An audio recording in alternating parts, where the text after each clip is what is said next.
Hello, ladies and gentlemen. Welcome back to another episode here on European Confessions. So this is the continuation of that story that was sent to me by one of our admins of our dear sister. We're saying that she is a regular listener. She's from America. So I really do not know what happened with the other episode because the audio just cut halfway. So this is the continuation of her story. The message reads like this. So you want to know what happened next, huh? My mom helped me to handle that fool who got me pregnant, and then he had the nerve to say it was not his. Yeah, I'm not proud of what went down, but back then I felt like I did not have a choice. My mom showed me what real power was, and once I got a taste of it, I felt that there was no turning back. So his name, I'll call him Danielle. He was tall, fine, and smooth talking, the kind of a guy that every girl wanted.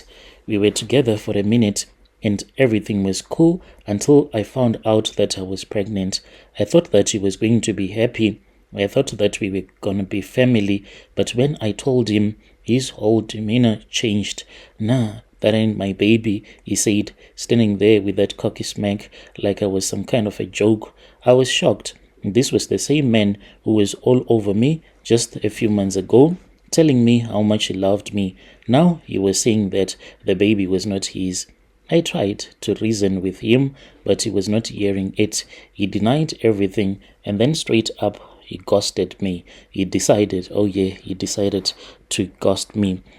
He would not even pick up my calls, didn't even look in my direction when we would pass each other, like I did not even exist in his world anymore. So I said, we are gonna see what is going to happen next.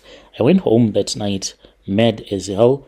I cried, sure, but more than anything, I was angry. Mama noticed right away. She always had a way of sensing when something was wrong, and she was like, "What's wrong, babe?" she asked me, sitting down across from the kitchen table where I was seated.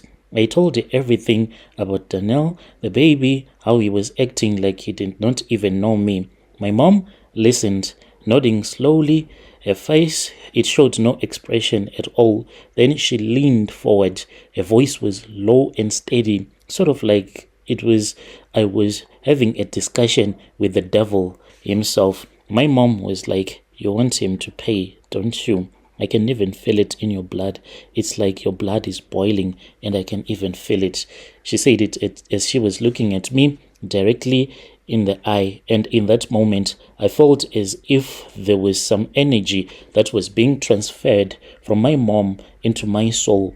I did not even need to answer. I didn't even have an answer, for she already knew. She knew the pain that I was going through when this guy had told me that the baby was not his. That night, for the first time, that was when Mama took me into the back room, the one I was never supposed to go into, the one that I had seen only glimpse of before.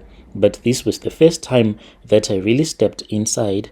It was dark, the air thick with the smell of burning herbs and something metallic like blood. On the walls were some waves, symbols of the spirits that my mom worked with. There were always candles that were flickering around the room, casting eerie shadows. It was like really scary. "Sit," she commanded, and I did. My mom took out a small doll, a hand-stitched doll with black thread and beady eyes. It looked like something you can only see in a horror movie, but I knew what it was. This was a voodoo doll. She handed it to me along with a lock of Danielle's hair. I didn't even ask how she had managed to get this. "What do I do?" I asked, my voice shaky. That was when my mom responded, and she said, "You do what needs to be done," she said, her eyes locked on mine. "You want him to feel what you are feeling, to regret what he has done. Then let the spirits guide you. For the spirit, they can taste the anger that is in your blood. Let the spirits take over. Let the spirits take over." She kept on chanting, "Let the spirits take over." And she also told me to do the same I then closed my eyes. Then I started to chant as I was saying, let the spirit take over, let the spirit take over. I hesitated, but just for a second, and I felt that there was a spirit that just came out of nowhere, as if it just came out of the walls, and I felt anger as it clouded my judgment when I was being possessed by that spirit. And before I knew it, I was pushing that pin into the door over and over and over again. My mom was chanting softly in Sarol, her words like a lullaby, pulling me deeper into whatever spell that we were casting. A week later, that was when I heard that Danielle had been caught in some mess. Him and his boys had tried to rob a liquor store down in the French Quarter. He was the one who got caught while his friends ran off. He was facing serious time, and the whole seventh ward was talking about it. You think that is a coincidence? My mom asked one day, her lips curling into a smile. You think the spirits don't listen? He made his bed, and now he is lying in it. I did not want to believe it at first. I mean, could it really be that simple? That a few pins in a doll, a few whispered words could change someone's life just like that. But deep down, I knew that it was not a coincidence. My mom was the one who had made sure that this was going to happen to the man who had impregnated me, the man who had refused that the baby that I was carrying in my womb, it was his baby. So from there on, that was when I started to have like vivid dreams. I would wake up and I would see that in my room there would be sort of like a spirit that will be there. When I would wake up early in the morning, I would tell my mom about the dream that I would have had the previous night. Then my mom will be like, okay, that is good. Then she would give me some herbs. Some of the herbs, she would tell me that I had to burn them by the time that I would go to bed. And she even bought some dream catchers for me so that I can remember some of the dreams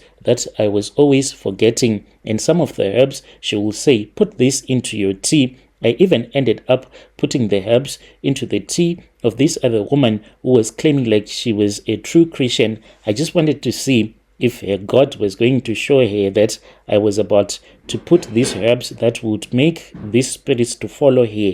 I successfully did that, and she did not even notice the time that she came to our house to pay my mom a visit.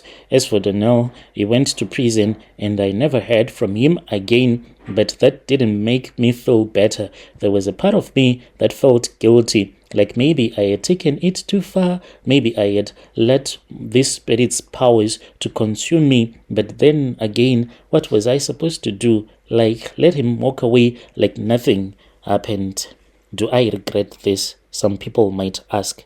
I don't know. Part of me does, but another part, the part that remembers how he looked at me in the face and denied our baby, that part does not feel bad at all. Maybe that makes me a bad person, or maybe it just makes me my mom's daughter.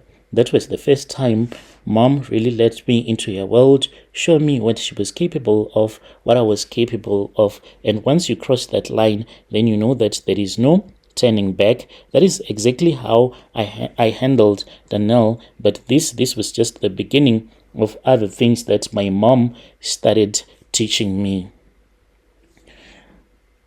Dear listeners, right there was the second part of the message that was sent to us by one of our dear sister. If you have any story that you want to share with us, it does not matter where you come from. You can come with your confession so that we can also hear the things that have happened in your life, also in your country. Let's meet again in the following episode.